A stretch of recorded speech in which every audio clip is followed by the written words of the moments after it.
Good morning. नमस्कार विद्यार्थी मित्रों। ई लर्निंग एज्युकेशन माध्यम थी श्री एसएन विद्यालय शाळा परिवार तरफ थी हूँ परमार महेश भाई आपनु हार्दिक स्वागत करूँ छूं।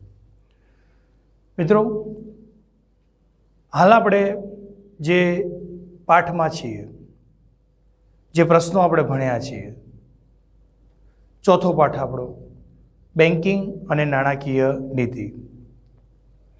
तेमां अगाउना विडियो में आपे जोयुं हशे अने अभ्यास कर्यो हशे। मेन बे प्रश्नों विषे आपणे चर्चा थई छे।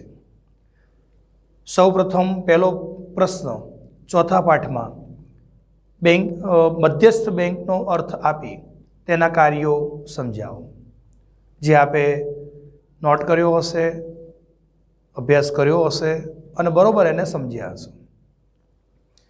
बीजो प्रश्न वेपारी बेंकनो अर्थ आपी अने तेना कार्यों समजावो। तो ते पण बे भागमां छे, जेनी आपणे बे विडियो में चर्चा करी छे। अने हवे त्यारबाद आपणे त्रीजो प्रश्न जोईए छे, ते पण लॉन्ग क्वेश्चन स्वरूपे 5 मार्क्स उपयोगी प्रश्न बने छे। नाणाकीय नीतिना साधनो एटले के आरबीआई ना प्रश्न आपणो छे मित्रों।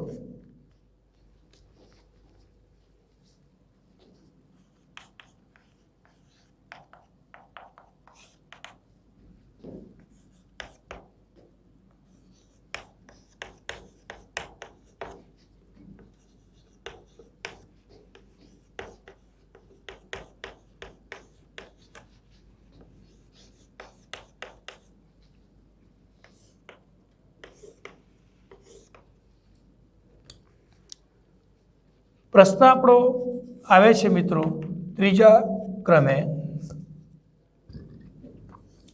नाणाकीय नीतिना परिमाणात्मक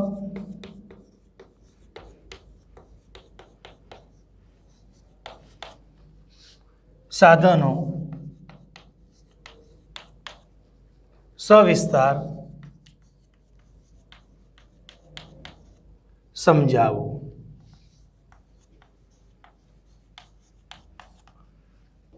आ प्रश्न पण आपणे 5 मार्क्स उपयोगी बने छे।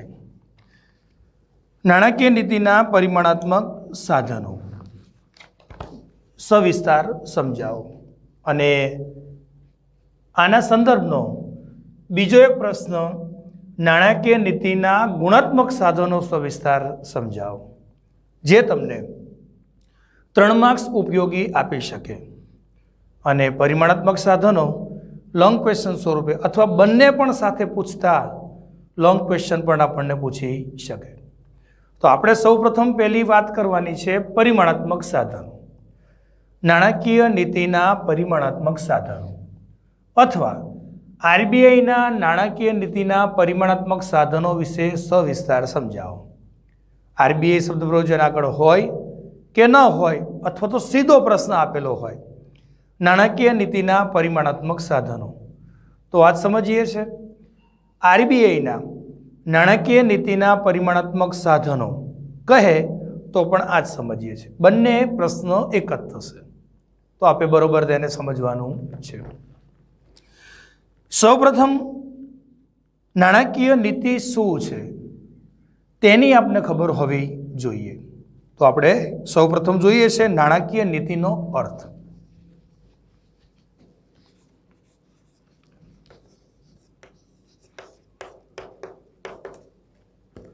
तो एमां मित्रों लखो छो अर्थतंत्रमां नाणांनी मांग अने नाणांना पुरवठानुं संचालन अने नियंत्रण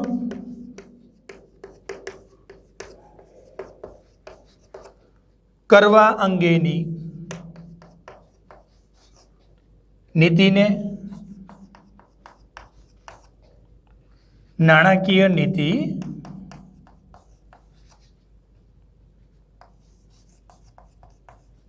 કહે છે। તો મિત્રો એનો સિમ્પલ અર્થ યાદ રાખો છો। અર્થતંત્રમાં નાણાંની માંગ અને નાણાંના પુરવઠાનું સંચાલન અને નિયંત્રણ કરવા અંગેની નીતિને નાણાકીય નીતિ કહે છે।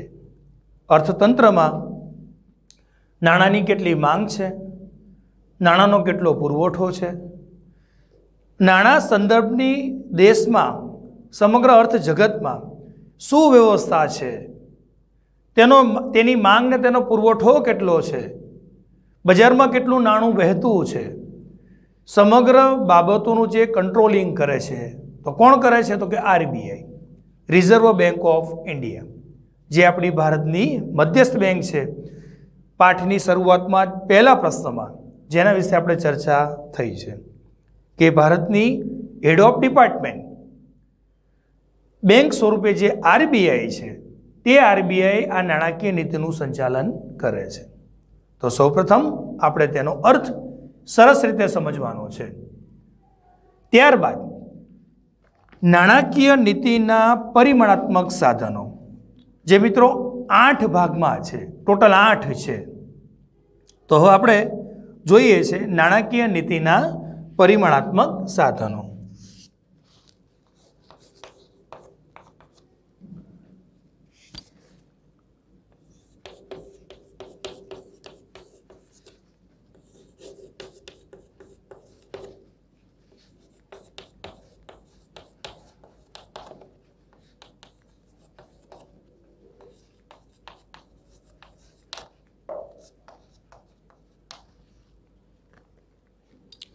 તેમાં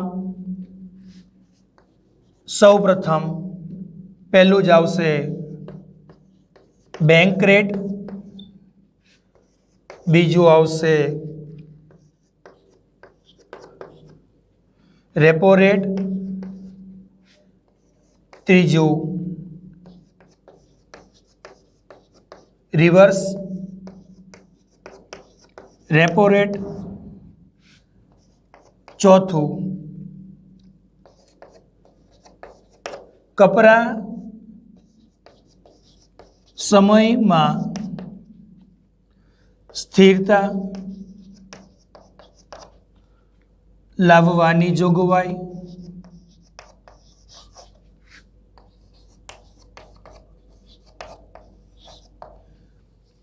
પાંચમું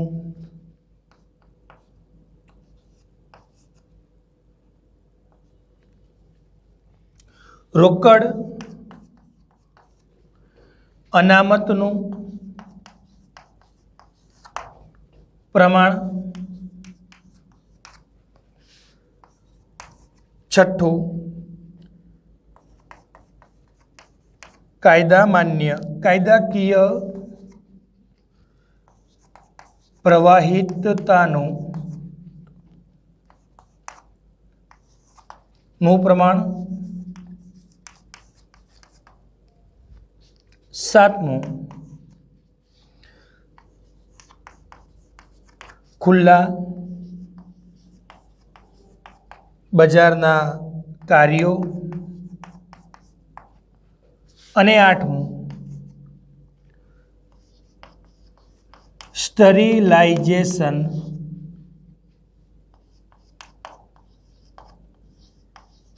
સ્ટરીલાઇઝેશનની નીતિ।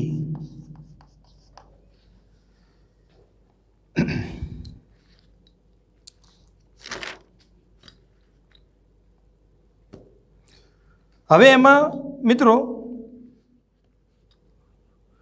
રોકડ અનામતનું જે પ્રમાણ છે એના માટે યાદ રાખવાનું છે CRR, અને કાયદામાન્ય પ્રવાહિતાનું પ્રમાણ છે તેના માટે યાદ રાખવાનું છે SLR। ખુલ્લા બજારના કાર્યોને કહીશું OMT ઓ ત્રણ બાબતો ત્રણ સંજ્ઞા સ્વરૂપે એક યાદ રાખીએ છીએ. હવે ત્યારબાદ 8 કાર્યોમાં નાણાકીય નીતિના 8 પરિમાણાત્મક સાધનોમાં પહેલું જ આપણે જોઈએ છે બેંક રેટ.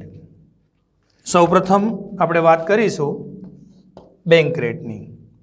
તો મિત્રો, નાણાકીય નીતિના પરિમાણાત્મક સાધનો આરબીઆઈ થકી નાણાકીય નીતિ માટે કયા કાર્યો નક્કી થાય છે અને તે કેવી રીતે તેના સંદર્ભે કામ કરે છે.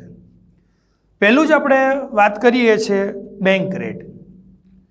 તો બેંક રેટમાં સૌ પ્રથમ આપણે પહેલાં અર્થ લખીએ છીએ કે બેંક રેટ એટલે શું, તેનો તમને ખ્યાલ હોવો જોઈએ. તો આપણે સૌ પ્રથમ બેંક રેટ એના ખ્યાલમાં યાદ રાખો છો, જ્યારે વેપારી બેંકોમાં નાણાંની અછત હોય ત્યારે જે બજારમાં બેંકો કાર્યરત છે, જ્યાં તમે એકાઉન્ટ ધરાવો છો, બચત ખાતું, કરંટ ખાતું કે કોઈ પણ સ્વરૂપના ખાતા, બજારમાં જે બેંકો કાર્યરત છે તેને આપણે વેપારી બેંકો તરીકે ઓળખીએ છીએ, જેના વિશે પણ આપણે અગાઉના વિડીયોમાં એની સમજૂતી આપી છે, એની વાત થઈ છે. તો તેનો અર્થ બેંક રેટ. જ્યારે વેપારી બેંકોમાં નાણાંની અછત હોય ત્યારે આરબીઆઈ વેપારી બેંકોને લાંબા ગાળાનું ધિરાણ આપે છે અને જે વ્યાજના દરે આપે અથવા જે વ્યાજનો દર વસૂલ કરે તેને બેંક રેટ કહે છે. ફરીથી મિત્રો, જ્યારે વેપારી બેંકો નાણાંની અછત અનુભવે છે ત્યારે આરબીઆઈ જે વ્યાજના દરે નાણાં પૂરા પાડે છે વેપારી બેંકોને, તેને બેંક રેટ કહે છે. ટૂંકમાં વ્યાજનો દર. આરબીઆઈ શાખા બેંકોને નાણાંની પૂર્તિ કરે છે જે વ્યાજના દરે, તે દર એટલે બેંક રેટ. બેંક રેટમાં પહેલો અર્થ લખો છો, જે હેતુલક્ષી માટે પણ તમને અલગથી પૂછી શકે. બેંક રેટની સમજૂતીમાં બીજો પોઈન્ટ લખ્યો છો, જ્યારે આરબીઆઈ બેંક રેટ વધારે ત્યારે વેપારી બેંકો તેમના ગ્રાહકોને ઊંચા વ્યાજના દરે ધિરાણ આપે છે.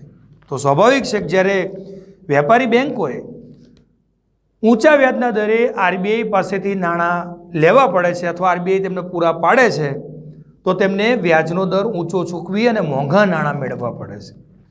અને તેવા સમયે વેપારી બેંકો તેના ગ્રાહકોને પણ, તેની સાથે જોડાયેલા એના કસ્ટમરોને પણ તે ઊંચા વ્યાજના દરે ધિરાણ આપે છે. કારણ કે તેને આરબીઆઈ પાસેથી ઊંચા વ્યાજના દરે ધિરાણ મળે છે, આરબીઆઈ પાસેથી ઊંચા વ્યાજના દરે નાણાં મળે છે, તો વેપારી બેંકો પણ તેના ગ્રાહકોને ઊંચા વ્યાજના દરે ધિરાણ કરે છે. એની પછીના પોઈન્ટમાં લખો છો, આરબીઆઈ બેંક રેટ વધારી નાણાંનો પુરવઠો ઘટાડે છે, તેથી અર્થતંત્રમાં ફુગાવો ઓછો થાય છે. આરબીઆઈ બેંક રેટ વધારે ત્યારે સ્વાભાવિક છે કે નાણું મોંઘું થાય, અને મોંઘું થાય તો બેંકો તેનું પ્રમાણ ઓછું માંગે. અને જ્યારે બેંકોમાં જ જ્યારે નાણાંનું પ્રમાણ ઓછું હોય છે ત્યારે સ્વાભાવિક છે કે બજારમાં પણ નાણું ઓછું વહેતું થાય છે, અને લોકો પાસે ઓછું નાણું જાય છે તો લોકોની ખરીદી, લોકોની માંગ ઘટે છે અને ફુગાવાની સ્થિતિને કંટ્રોલ કરી શકાય છે. ત્યારબાદ એમાં લખો છો, આમ ફુગાવો હોય ત્યારે આરબીઆઈ બેંક રેટ વધારે છે. બજારમાં ફુગાવો મિત્રો આપ જાણો છો કે બજારમાં ચીજવસ્તુઓની કિંમત ઊંચી હોવી, બજારમાં ચીજવસ્તુઓની કિંમતમાં વધારો થવો, સામાન્ય ભાષામાં ભાવ વધારો. તો બજારમાં જ્યારે ફુગાવો હોય ત્યારે બેંક રેટ આરબીઆઈ વધારે છે અને નાણું મોંઘું કરે છે, અને તેના થકી બેંકો થકી લોકો પાસે ઓછું નાણું જાય છે તો લોકોની ખરીદી પણ ઘટે છે. અને સ્વાભાવિક છે કે જ્યારે લોકોની ખરીદી ઘટે છે, લોકોની માંગ ઘટે છે, ત્યારે જે ચીજવસ્તુઓની કિંમત વધી છે તે ધીરે ધીરે ઘટવા તરફ પ્રેરાય છે. તો ફુગાવાને કંટ્રોલ કરવા માટે પણ સરકાર આવું પગલું ભરે છે. તો એને આપણે કહીએ છીએ ઊંચો બેંક રેટની નીતિ, અને સાદી ભાષામાં સમજવું તો એને મોંઘા નાણાંની નીતિ પણ કહી શકાય. ક્યારે? અર્થતંત્રમાં જ્યારે ફુગાવો હોય ત્યારે. એની પછીના પોઈન્ટમાં આપ લખો છો, બેંક રેટ ખૂબ નીચો રાખવાની નીતિને સસ્તા નાણાંની નીતિ કહેવાય છે. બેંક રેટ ખૂબ ઊંચો રાખવાની નીતિને મોંઘા નાણાંની નીતિ કહેવાય છે. તો પછી એમ થાય કે સાહેબ બેંક રેટ બે આરબીઆઈ ક્યારે નીચો રાખે છે? જ્યારે બજારમાં મંદી હોય, અર્થતંત્રમાં જ્યારે મંદીનો માહોલ હોય ત્યારે આરબીઆઈ બેંક રેટ ઘટાડે છે. તેનો અર્થ એવો થયો કે નાણું સસ્તું થયું અને આરબીઆઈ થકી બેંકોમાં અને બેંકો થકી અર્થતંત્રમાં લોકો પાસે વધુને વધુ નાણાંનો જથ્થો જાય છે અને લોકો મંદીના માહોલમાંથી ફુગાવાની સ્થિતિમાંથી બહાર નીકળી અને ધીરે ધીરે ખરીદી તરફ પ્રેરાય છે. લોકો પાસે નાણાંનો જથ્થો પૂરતા પ્રમાણમાં હશે તો સ્વાભાવિક છે કે આપ જાણો છો કે લોકો ખરીદી કરશે અને ખરીદીનો જ્યારે માહોલ ધીરે ધીરે સર્જાય છે, વળી પાછું અર્થતંત્ર સામાન્ય પરિસ્થિતિમાં આવે છે. તો આને આપણે કહીશું મિત્રો બેંક રેટ. આરબીઆઈ નાણાકીય નીતિની અંદર સૌ પ્રથમ બેંક રેટ સાધન સ્વરૂપે તેને મૂકે છે. તો બેંક રેટ શું છે તે યાદ રાખવાનું છે, બરાબર છે. તેનો અર્થ પણ એ વ્યવસ્થિત તૈયાર કરવાનો છે. જ્યારે વેપારી બેંકોમાં નાણાંની અછત હોય ત્યારે આરબીઆઈ વેપારી બેંકોને લાંબા ગાળાનું ધિરાણ જે વ્યાજના દરે આપે છે તેને બેંક રેટ કહે છે. તેમાં મિત્રો છેલ્લા 2 પોઈન્ટમાં હેતુલક્ષી પ્રશ્નો યાદ રાખવાના છે. મોંઘા નાણાંની નીતિ એટલે શું અને સસ્તા નાણાંની નીતિ એટલે શું? તો આપને હવે એનો ખ્યાલ આવી ગયો છે કે મોંઘું નાણું એટલે શું અને સસ્તું નાણું એટલે શું. બેંક રેટ જ્યારે ઊંચો વસૂલે આરબીઆઈ તો મોંઘા નાણાંની નીતિ ક્યારે? તો કે જ્યારે અર્થતંત્રમાં ફુગાવો હોય ત્યારે. અને બેંક રેટ નીચો આરબીઆઈ રાખે ત્યારે તેને સસ્તા નાણાંની નીતિ, તો જ્યારે બજારમાં મંદી હોય ત્યારે. તો આવી રીતે સમગ્ર અર્થ જગતને નાણાંની બાબતમાં આરબીઆઈ કંટ્રોલ કરે છે. તો નાણાકીય નીતિના સાધનોમાં પહેલું જ આપણે સરસ રીતે યાદ રાખવાનું છે બેંક રેટ. ત્યારબાદ આપણે બીજું જોઈએ છે રેપો રેટ. બીજું કાર્ય જોવાનું છે રેપો રેટ. એને આપણે આ રીતે અંગ્રેજીમાં લખી શકાય, રેપો રેટ. તો મિત્રો આ બધું તમે ક્યારેક ન્યૂઝપેપરમાં, ન્યૂઝમાં અથવા તો તમારા વડીલો પાસેથી, કોઈ મોટી વ્યક્તિઓ પાસેથી જ્યારે અર્થજગતની વાત થતી હોય, બેન્કિંગ સેક્ટરને લગતી વાત થતી હોય, દેશની આર્થિક નીતિઓની ક્યારેક વાત થતી હોય તો તમે આવા શબ્દો સાંભળ્યા હશે કે રેપો રેટ એટલે શું? રેપો રેટ શું છે? તો રેપો રેટને REPO, તો શું થશે? REPO, repurchase rate. Repurchase rate તેને આપણે રેપો રેટ તરીકે ઓળખીએ છીએ. હવે રેપો રેટ શું છે તેની આપણે વાત કરીએ. તો એમાં પહેલો પોઈન્ટ યાદ રાખવાનો છે, રેપો રેટ નાણાંના ટૂંકા ગાળાના ધિરાણ માટે સરળ છે. જ્યારે વેપારી બેંકોને ટૂંકા ગાળા માટે, ટૂંકો ગાળો એટલે મિત્રો યાદ રાખવાનો છે, ટૂંકા ગાળા માટે એટલે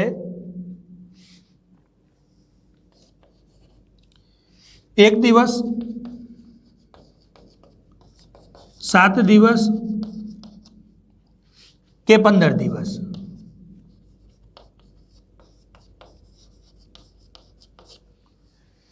એક દિવસ, 7 દિવસ અને 15 દિવસ. 1 દિવસ, 1 અઠવાડિયું અને 2 અઠવાડિયા માટે વેપારી બેંકોને નાણાંની જરૂર પડે ત્યારે આરબીઆઈ જે વ્યાજના દરે ધિરાણ કરે છે, જે વ્યાજના દરે વેપારી બેંકોને આરબીઆઈ નાણાં પૂરા પાડે છે તેને રેપો રેટ કહે છે, રીપર્ચેઝ રેટ. ત્યારબાદ નાણાંની જરૂર પડે ત્યારે આરબીઆઈ જે વ્યાજના દરે વેપારી બેંકોને ધિરાણ આપે તેને રેપો રેટ પણ કહે છે. તો ટૂંકમાં જ્યારે વેપારી બેંકોને નાણાંની જરૂર પડે અને ટૂંકા ગાળા માટે આરબીઆઈ બેંકોને, ટૂંકો ગાળો એટલે આપણે સમજ્યું કે 1 દિવસ, 7 દિવસ અને 15 દિવસ, આ 3 બાબતો મિત્રો સરસ રીતે યાદ રાખો છો. હેતુલક્ષી પ્રશ્ન છે કે રેપો રેટના સંદર્ભે આરબીઆઈ ટૂંકા ગાળાનું ધિરાણ કેટલા દિવસ માટેનું શાખા બેંકોને આપે છે? તો 1 દિવસ, 7 દિવસ અને 15 દિવસ માટે જે નાણાં પૂરા પાડે તેને રેપો રેટ કહે છે. તો એના સૌ પ્રથમ ખ્યાલની અંદર એક એવી ટૂંકી વિગત એની યાદ રાખો છો. બીજો પોઈન્ટ એનો આવશે, રેપો રેટ વધે તો વેપારી બેંકો આરબીઆઈ પાસેથી ઓછું ધિરાણ લે છે. તો અહીંયા તે પેલું યાદ રાખો છો, સિમ્પલ, મોંઘું નાણું અને સસ્તું નાણું. સ્વાભાવિક છે કે આરબીઆઈ જ્યારે બેંકો માટે, શાખા બેંકો માટે વ્યાજનો દર વધારે તો બેંકોને આરબીઆઈ પાસેથી મળતું નાણું મોંઘું પડે છે, રેપો રેટ વધે ત્યારે. અને ગ્રાહકોને ઊંચા દરે ધિરાણ આપે કોણ? તો કે શાખા બેંકો. પરિણામે ગ્રાહકો ઓછું ધિરાણ લે છે. તો અહીંયા પણ બેંક રેટ જેવી જ સિચ્યુએશન થોડીક ઊભી થાય છે. જ્યારે વ્યાજનો દર આરબીઆઈ શાખા બેંકો માટે વધારે છે ત્યારે નાણું મોંઘું થાય છે. શાખા બેંકો આરબીઆઈ પાસેથી ઓછા નાણાંની ડિમાન્ડ કરે છે. બીજા પોઈન્ટ સ્વરૂપે આ યાદ રાખો છો. ત્રીજા પોઈન્ટમાં યાદ રાખો છો, આમ ફુગાવાના સમયે આરબીઆઈ રેપો રેટ વધારે છે, જ્યારે મંદીના સમયે રેપો રેટ ઘટાડે છે. અહીંયા પણ મિત્રો એક વસ્તુ યાદ રાખવાની છે કે અર્થતંત્રની અંદર આ ફુગાવો, તેજી, મંદી, આ બધી અર્થતંત્રને લગતી બાબતો છે. અર્થતંત્રને અસર કરતી, લોકોની માંગને, પુરવઠાને, ખરીદીને, સમગ્ર અર્થ જગતને અસર કરતી બાબતો છે. તો બજારની સિચ્યુએશન ધ્યાનમાં રાખીને હંમેશા આપણે આપણા જીવન સંદર્ભે, ખરીદી સંદર્ભે, કોઈ પણ વસ્તુ બજારમાંથી લઈ આવવા સંદર્ભે આપણે નિર્ણયો લેતા હોઈએ છીએ. હાલ બજારમાં વસ્તુની માંગ કેટલી છે, એની કિંમત શું છે, એનો પુરવઠો શું છે અને ફુગાવાની સિચ્યુએશન શું છે. તો તે આરબીઆઈ વતી નાણાકીય બેંકો એટલે કે શાખા બેંકોને અને શાખા બેંકો વતી સમગ્ર અર્થ જગતને તેની એક બીજી રીતે અસર થતી હોય છે. તો નાણાકીય નીતિનું બીજું પરિમાણાત્મક સાધન યાદ રાખો છો, રેપો રેટ, રીપર્ચેસ રેટ. ત્યારબાદ ત્રીજા ક્રમે જોઈએ છે reverse repo rate. Reverse repo rate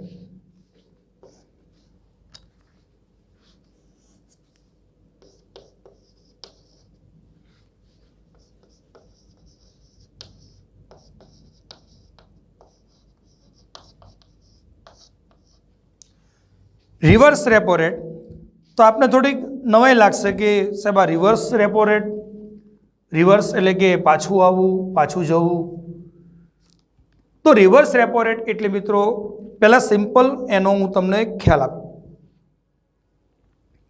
RBI શાખા બેંકો પાસેથી જે વ્યાજના દરે ધિરાણ લે તેને રિવર્સ રેપો રેટ કહે છે.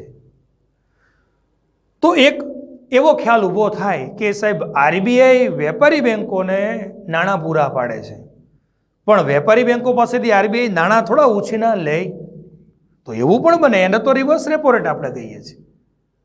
તો આપણને એમ થાય કે સાહેબ શા માટે આરબીઆઈ શાખા બેંકો પાસેથી નાણાં ઉછીના લે? તો મિત્રો તે પણ બજારમાં ફુગાવાની સ્થિતિ, મંદીની સ્થિતિ અને તેજીની સ્થિતિને કંટ્રોલ કરવા માટે આરબીઆઈએ આવું પગલું પણ ભરવું પડે છે. શાખા બેંકો પાસેથી મેક્સિમમ પૈસા, નાણાં ધિરાણ સ્વરૂપે આરબીઆઈ મેળવી લે છે. અને શાખા બેંકો ઊંચા વ્યાજના દરે જ્યારે આરબીઆઈ એમની પાસેથી નાણાં માંગે છે તો શાખા બેંકો તેની પહેલી પ્રાયોરિટી, પ્રાથમિકતા તેને આપે છે અને લોકોને નાણાં ઓછા ધીરે છે. આને રિવર્સ રેપો રેટ કહેવાય. ફરીથી સિમ્પલ, આરબીઆઈ શાખા બેંકો પાસેથી જે વ્યાજના દરે ધિરાણ મેળવે તેને રિવર્સ રેપો રેટ કહે છે. અને રેપો રેટ એટલે આરબીઆઈ શાખા બેંકોને જે ધિરાણ આપે વ્યાજના દરે તે રેપો રેટ, અને શાખા બેંકો પાસેથી જે વ્યાજના દરે ધિરાણ મેળવે તેને રિવર્સ રેપો રેટ કહે છે. તો આપણે વાત કરીએ છીએ રિવર્સ રેપો રેટ, નાણાકીય નીતિનું ત્રીજું પરિમાણાત્મક સાધન, રિવર્સ રેપો રેટ. તેમાં સૌ પ્રથમ ટૂંકા ગાળા માટે આરબીઆઈ જે વ્યાજના દરે વેપારી બેંકો પાસેથી ધિરાણ લે છે તેને રિવર્સ રેપો રેટ કહે છે. ફરીથી એક વખત, ટૂંકા ગાળા માટે આરબીઆઈ રિઝર્વ બેંક શાખા બેંકો પાસેથી જે ધિરાણ મેળવે છે તેને રિવર્સ રેપો રેટ કહે છે. બીજા પોઈન્ટમાં યાદ રાખો છો, વટાવના બીજો એક સામાન્ય એનો અર્થ આપ્યો છે. બીજો ખ્યાલ સ્વરૂપે, વટાવના જે દરે આરબીઆઈ સરકારી જામીનગીરીઓ વેપારી બેંકોને ટૂંકા ગાળા માટે વેચે છે તે દર એટલે રિવર્સ રેપો રેટ. સરકારી જામીનગીરીઓ, સરકારી વિનિમય પત્રો જે સરકાર વટાવી, માનો કે એક આપણા માટે એક સિમ્પલ તમને ઉદાહરણ આપું કે એફડી, જો આપણું એક ફિક્સ ડિપોઝિટ જે આપણને ભવિષ્યમાં લાભ કરનારી હોય છે, કે આપણને નાણાકીય વળતર વ્યાજ સ્વરૂપે અપાવનારી હોય છે, તેવી રીતે સરકારે પણ પોતાના ઇન્વેસ્ટમેન્ટ કરેલા હોય તો વિનિમય પત્રો આરબીઆઈ શાખા બેંકો પાસેથી વટાવે છે અને જે નાણાં મેળવે તેને આપણે રિવર્સ રેપો રેટ કહીએ છીએ. બીજા પોઈન્ટ એટલે કે બીજો પણ એનો સિમ્પલ અર્થ યાદ રાખો. વટાવના જે દરે આરબીઆઈ સરકારી જામીનગીરીઓ બેંકોને ટૂંકા ગાળા માટે વેચે અને જે નાણાં મેળવે તેને રિવર્સ રેપો રેટ કહે છે. ત્યાર પછીના પોઈન્ટમાં લખવાનું છે રિવર્સ રેપો રેટ વધે તો વેપારી બેંકો આરબીઆઈને વધુ ધિરાણ કરે અને સામાન્ય પ્રજાને ઓછું ધિરાણ કરે. જ્યારે આરબીઆઈ રિવર્સ રેપો રેટ વધારે છે, શાખા બેંકો પાસેથી ધિરાણ જે લેવું છે અને એનું વ્યાજ ઊંચું ચૂકવે તો સ્વાભાવિક છે કે બેંકો એ નફો કરતી પેઢી છે, વેપારી બેંકો એ નફો કરતી પેઢી છે. તે કોને નાણાં ધીરશે? જે એને વધુ વ્યાજ ચૂકવે છે તે. તો રિવર્સ રેપો રેટના માધ્યમથી આરબીઆઈ શાખા બેંકો પાસેથી ઊંચા વ્યાજના દરે ધિરાણ મેળવે છે, સરકારી જામીનગીરીઓ વટાવે છે. તો સ્વાભાવિક છે કે વેપારી બેંકો તેના જે કસ્ટમરો છે, સામાન્ય નાગરિકો છે, દેશના જે લોકો છે એને ઓછું ધિરાણ આપશે, કારણ કે તેની પાસેથી એને તેની મર્યાદામાં એનું વ્યાજ વસૂલ કરવું પડે અને એના કરતાં આરબીઆઈ જે વધુ વ્યાજ ચૂકવતી હશે તો આરબીઆઈને શાખા બેંકો વધુ ધિરાણ કરે છે અને તે નાણાકીય કમાણી પ્રાપ્ત કરે છે. તો તેને રિવર્સ રેપો રેટ તરીકે પણ આપણે ઓળખીએ છીએ. અને છેલ્લા પોઈન્ટમાં એટલે કે ચોથા પોઈન્ટમાં લખવાનું છે, આમ ફુગાવાના સમયે આરબીઆઈ રિવર્સ રેપો રેટ વધારે છે અને મંદીના સમયે આરબીઆઈ રેપો રેટ ઘટાડે છે. તો મિત્રો તમે જોજો, સંપૂર્ણ નાણાકીય નીતિના ખ્યાલમાં આરબીઆઈનું કોઈ પણ કાર્ય હોય, એનું કોઈ પણ નાણાકીય પરિમાણાત્મક કાર્ય છે તો અંતે તેનો ઉદ્દેશ સમગ્ર અર્થ જગતને ફુગાવાની સ્થિતિમાંથી બહાર લાવવું, તેજી મંદીની સ્થિતિને કંટ્રોલ કરવી અને અર્થતંત્રમાં નાણાકીય નીતિ સમતોલામાં ચાલે તેવા પ્રયત્નો તેના હશે. સમગ્ર અર્થ જગતને નાણાકીય રીતે કંટ્રોલ કરવાની સત્તા તેની પાસે છે. તો દરેક મુદ્દાના અંતે સારાંશ તો એનો એ જ નીકળશે કે આરબીઆઈ અર્થતંત્રની અંદર નાણાકીય બાબતોને કેવી રીતે કંટ્રોલ કરે છે, તેની લગામ, તેનું રિમોટ કંટ્રોલ એના હાથમાં છે. તો રિવર્સ રેપો રેટ આ રીતે યાદ રાખો છો. મિત્રો બીજી એક વસ્તુ પણ આમાં સાથે યાદ રાખો છો, રેપો રેટ અને રિવર્સ રેપો રેટ બંને મુદ્દા તમને એક 3 માર્ક્સની ટૂંકનોંધ સ્વરૂપે પણ બંને સાથે પૂછી શકે. રેપો રેટ અને રિવર્સ રેપો રેટ વિશે વિગતે સમજાવો અથવા ટૂંકમાં માહિતી આપો. કોઈ એક વિશે પૂછે તો 2 માર્ક્સનો પ્રશ્ન થઈ જશે. રેપો રેટ એટલે શું સમજાવો, રિવર્સ રેપો રેટ એટલે શું સમજાવો. તો પહેલાં તો તમને રેપો રેટ શું છે અને રિવર્સ રેપો રેટ શું છે આની ખબર હોવી જોઈએ. તો આપે બરોબર તેનો ખ્યાલ સમજ્યો હશે અને અભ્યાસનો વ્યવસ્થિત કરો છો અને તેને સમજી અને પાકો કરો છો. આરબીઆઈ શાખા બેંકોને ધિરાણ આપે તે રેપો રેટ, શાખા બેંકો આરબીઆઈને ધિરાણ આપે તે રિવર્સ રેપો રેટ. તો આ બંને સિમ્પલ રીતે યાદ રાખો છો. ત્યારબાદ ચોથું કાર્ય જોઈએ છે કપરા સમયમાં સ્થિરતા લાવવાની જોગવાઈ. આરબીઆઈનું ચોથું નાણાકીય કાર્ય કપરા સમયમાં સ્થિરતા લાવવાની જોગવાઈ. તો આપણે મિત્રો આપ જાણો છો કે કપરો સમય, કટોકટીનો સમય, નાણાકીય ભીડ અનુભવાતી હોય તેવો સમય બેંકો માટે, લોકો માટે અને અર્થતંત્ર માટે તેને કપરા સમયમાં સ્થિરતાની જોગવાઈ માટેની પણ કામગીરી આરબીઆઈને હસ્તક રહે છે, જેનું ચોથું પરિમાણાત્મક સાધન છે. તો કપરા સમયમાં સ્થિરતા લાવવાની જોગવાઈ, તેની વિગત ટૂંકી જ છે મિત્રો. તેમાં 2 પોઈન્ટ આપણે નોંધવાના છે. પહેલો પોઈન્ટ એમાં લખો છો, આ એક વિશિષ્ટ જોગવાઈ છે જેમાં કપરા સંજોગોમાં નાણાંની અછતના સમયે વેપારી બેંકો આરબીઆઈ પાસે સરકારી જામીનગીરીઓ મૂકીને નિર્ધારિત વ્યાજના દરે ધિરાણ લે છે. આ દર રેપો રેટ કરતાં વધુ હોય છે. તો એક શું થયું, આરબીઆઈ પાસેથી ધિરાણ મેળવવાની વ્યવસ્થા ક્યારે, જ્યારે નાણાં ભીડ અનુભવતી હોય બેંકો, અર્થતંત્ર, ત્યારે બેંકો, શાખા બેંકો, વેપારી બેંકો આરબીઆઈ પાસે સરકારી જામીનગીરીઓ ગીરવે મૂકી એને વેચી અને જે નાણાં મેળવે છે તેને કપરા સમયમાં સ્થિરતા માટેની જોગવાઈની નાણાકીય વ્યવસ્થા પૂરી પાડી કહેવાય. સિમ્પલ, આરબીઆઈ પાસેથી શાખા બેંકો ધિરાણ મેળવે છે. તો જો મિત્રો એક પાછું એમાં યાદ રાખવાનું છે, સૌ પ્રથમ પહેલું જ કાર્ય જોયું હતું ને બેંક રેટ, તેના જેવું થશે પણ બેંક રેટ વસ્તુ આખી અલગ છે.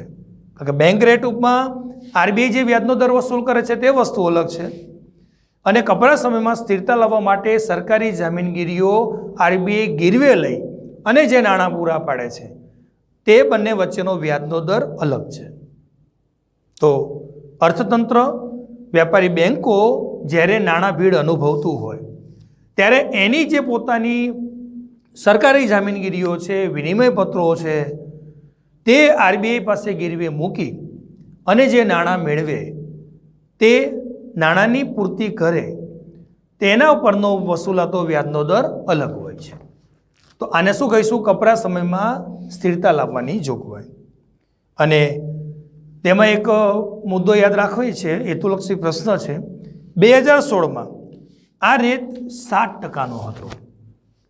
2016માં કપરા સમયમાં સ્થિરતા લાવવા માટેની જોગવાઈમાં આરબીઆઈ શાખા બેંકોને જે નાણાં પૂરા પાડે છે અને તેના પર જે વ્યાજનો દર વસૂલાતો તે 7% હતો. 2016માં તેનો વ્યાજનો દર 7% હતો. તો વેપારી બેંકો જ્યારે નાણાં ભીડ અનુભવે છે, મુસીબતના સમયમાંથી જ્યારે પસાર થતી હોય ત્યારે તેના માટે આરબીઆઈ તે એક કડી સમાન, આરબીઆઈ તેના માટે એક સેતુ સમાન મહત્વની ભૂમિકા ભજવે છે. તો વિદ્યાર્થી મિત્રો, પહેલા જે 4 છે તે આ રીતે યાદ રાખો છો: bank rate, repo rate, reverse repo rate અને કપરા સમયમાં સ્થિરતા લાવવાની જોગવાઈ, જેને વ્યવસ્થિત રીતે અભ્યાસ કરો છો, તૈયાર કરો છો અને વ્યવસ્થિત નોટ કરી અને આગળ વધો છો. હવે પછી નવા વિડીયોમાં આપની મુલાકાત થશે. નમસ્કાર.